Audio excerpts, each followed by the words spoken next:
In order to achieve health equity or health liberation in Tulsa, there are 4 factors that we have to consider. Certainly healthcare is one, but we also have to look at health behaviors, social and economic factors, and also the physical environment. Oftentimes the focus is on health care access only, which only accounts for about 20% of what is needed in order to improve the health of a community.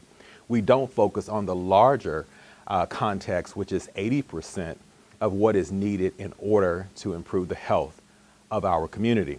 And so we have to look at health behaviors such as encouraging people to exercise, to eat healthy, to not use tobacco products, those sorts of things. But there are many in our community, unfortunately, that live in a food desert.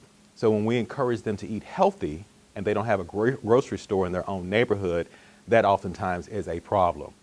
Additionally, we have to look at social and economic factors, such as employment opportunities for people that live in underserved communities. We also have to look at education offerings. Are students graduating? What is the early learning childhood offerings within a particular community? Are they plentiful or are they sparse? We also have to look at the social supports that are needed within a community. There are some communities that have a plethora of resources, but there are some communities in Tulsa County that just do not. We also have to consider racism and classism and immigrant bias and discrimination and implicit bias and unconscious bias. Those factors impact a person's health. And they're hard topics to talk about, and we cannot avoid them if we want to achieve health equity within our community.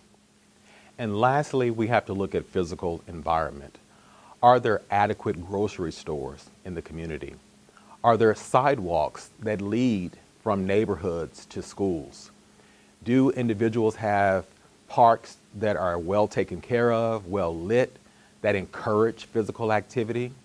Is the community free of companies or industries that are doing manufacturing work and ensuring that the fumes that come from those manufacturing companies do not spill over into an underserved part of our community that's causing health-related problems?